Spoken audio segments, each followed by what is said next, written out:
The Scarlet Letter. Film lumayan jadul yang dirilis pada tahun 2004 ini punya cerita yang menarik, gengs. Berkisah tentang seorang detektif yang bertugas untuk mengungkap kasus pembunuhan di kota itu. Sambil ngeri-ngeri sedap, terhimpit dalam problema rumah tangga dengan istri. By the way, detektif ini juga mesti berurusan dengan selingkuhannya. Waduh, please ikuti dari awal ya, dan rasakan ending yang membagongkan. Hehehe. Siap-siap hati ya gengs buat nontonin aksi-aksi berbahaya dalam film ini. Bukan cuma soal pengungkapan kasus pembunuhannya, tapi juga karena tersebar aneka scene cocok tanam dan pergenjotan duniawi, rudal-rudal, dan juga gunung kembar. Buat kalian yang penasaran, rilekskan pinggul kalian, duduk santai, dan om puter dulu intronya. Di awal film kita akan diperkenalkan dengan pria bernama Lee yang adalah seorang detektif. Dia nampak sibuk mengurus suatu kasus pembunuhan di kota itu. Nampak Lee sedang mewawancarai seorang wanita yang dirasa paling tepat memberikan keterangan untuk kasus di TKP itu. Nama wanita itu adalah Kyung Hee yang akan kita singkat menjadi Kyung. Kyung Hee ini ternyata adalah istri dari korban pembunuhan tersebut. Setelah ditanya ini dan itu, akhirnya sesi interogasi pun usai karena keduanya kelelahan. Scene lalu berpindah pada detektif Lee yang nampak menikmati penampilan grup musik jazz di kafe. Sorotan matanya mengarah pada penyanyi grup itu yang bernama Choi Ga-hee atau Ga-hee. Saking cantik dan berbakatnya wanita itu, detektif Lee terpikat dan ternyata mereka berdua telah berhubungan. Lee sudah memiliki istri. Berarti ya hubungan Lee dan Ga-hee adalah sejenis perselingkuhan. Dalam film lalu ditunjukkan bahwa Lee dan Ga-hee saling menggenjot dan bercocok tanam usai penampilan band malam itu. Keesokan paginya di rumah Lee, kita akan melihat istrinya yang gak kalah cantik dan anggun bernama Soo Hyun. Nampak ia sedang menyiapkan makan pagi untuk suaminya yang dicintainya itu. Sesaat kemudian, aksi tukar jigong congor pun terjadi. Aduh, baru awal film udah jas-cus aja detektif Lee ini. Pantes ya, Soo Hyun langsung hamil muda waktu itu. Kita berpindah ke kantor detektif Lee. Lee nampak membicarakan kasus pembunuhan itu bersama temannya. Mereka berencana mengawasi terus istri dari korban yang telah diinterogasi waktu itu. Para detektif ini cukup mencurigai Kyung Hee, istri korban pembunuhan itu. Karena pernah kelihatan oleh para detektif, dia memberikan sejumlah uang pada pria yang gak dikenal. Untuk itu, para detektif terus berusaha memata-matai Kyung Hee. Selingan dari cerita pengungkapan kasus pembunuhan, detektif Lee menemani istrinya Soo Hyun untuk cek USG kehamilan. Ia nampak berseri-seri dengan kehadiran calon bayinya itu. Tapi sesaat kemudian, detektif Lee langsung tancap gas menuju kediaman pria yang nampak diberi uang oleh Kyung Hee, istri korban waktu itu. Laki-laki itu diringkus dan diminta keterangan oleh tim detektif.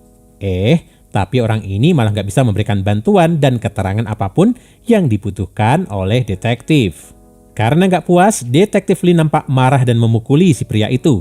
Dan nggak berapa lama, karena gregetan, Lee pergi ke tempat Kyung Hee untuk menanyanya lagi perihal kematian suaminya. Kyung Hee hanya menjawab bahwa uang yang diberikan pada pria yang gak dikenal itu adalah mandat dari almarhum suaminya. Dan gak ada hubungannya dengan kematian suaminya itu. Di tengah-tengah rasa geram karena Kyung Hee nampak slow-slow aja, detektif Lee yang malah kaget karena mbak-mbak biduan kesayangannya, Ga-hee, mengabarkan bahwa dia hamil. Waduh, Pak Detektif ini bukan cuma pistolnya yang tokjar memburu para penjahat ya. Rudal Koreanya juga berhasil membawa dan mengadakan kehidupan baru rupanya. Detektif Lee campur aduk pikiran dan perasaannya. Karena masih berada dengan istri korban, Lee segera menutup telepon dan meninggalkan urusan dengan Ga-hee yang nampak syok di ujung telepon sana. Ketika di rumah pun sama. Ga-hee mencoba menelpon lagi. Tapi karena Lee sedang bersama istrinya, ia nggak terlalu menggubris apa yang dikatakan oleh Ga-hee.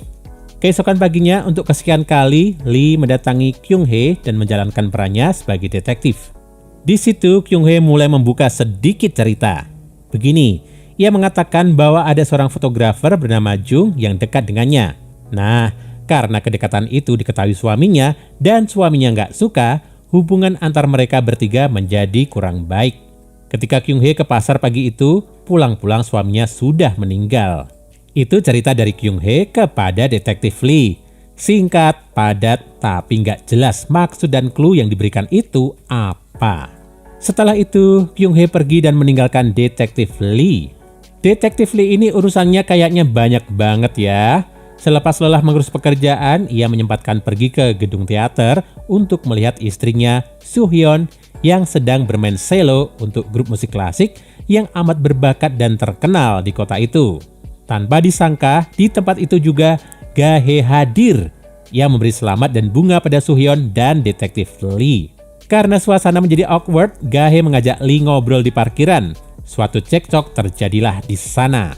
Ga-hae sekali lagi mengatakan bahwa ia hamil, tapi Lee malah menawarkannya untuk aberskui saja. Aduh, parah nih detektif.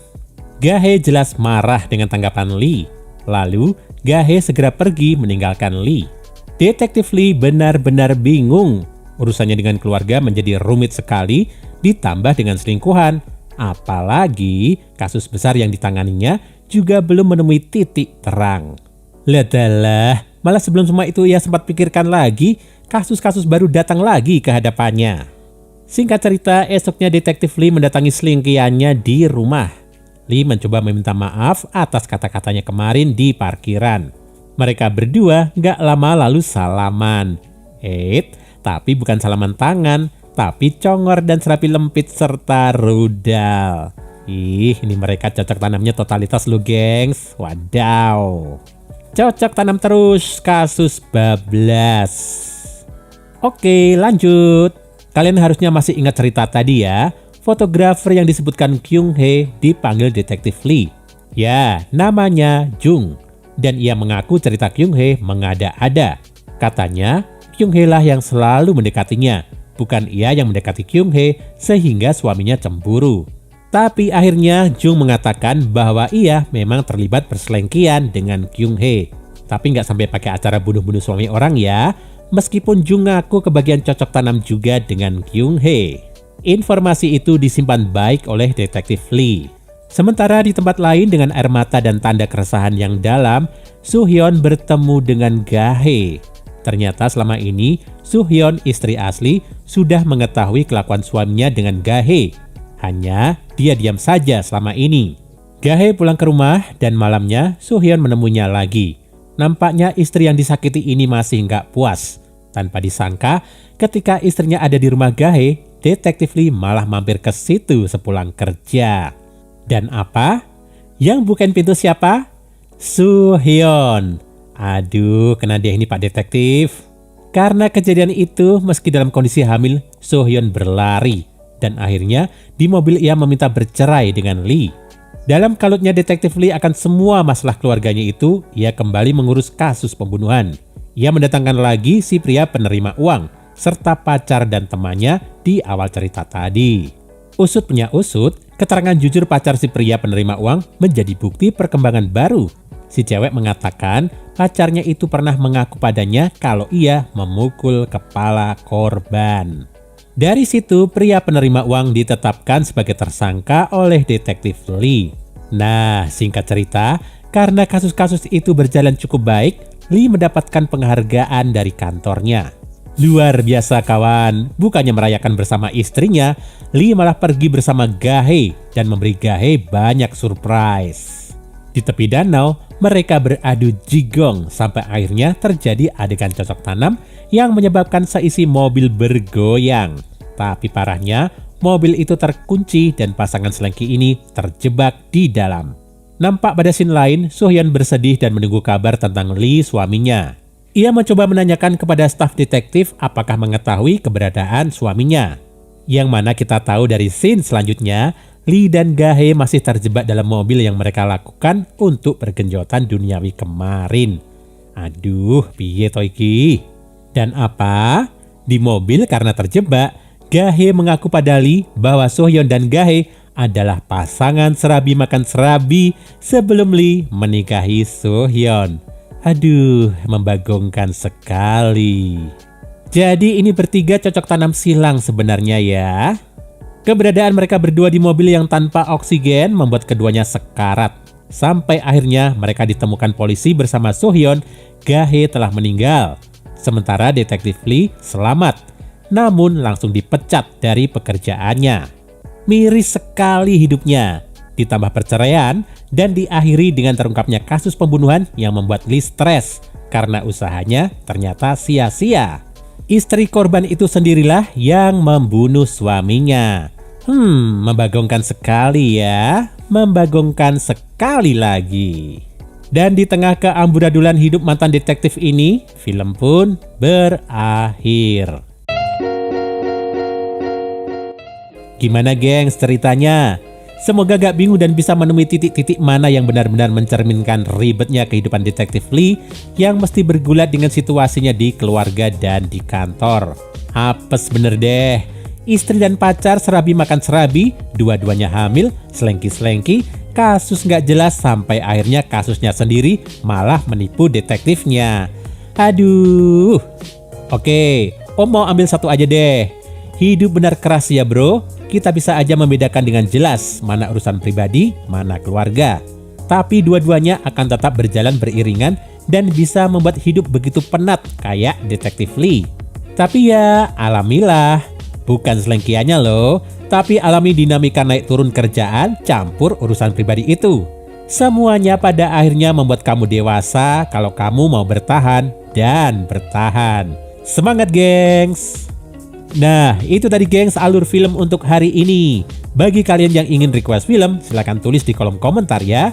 Jangan lupa klik subscribe dan nyalain lonceng notifikasimu untuk menikmati alur cerita film menarik lainnya.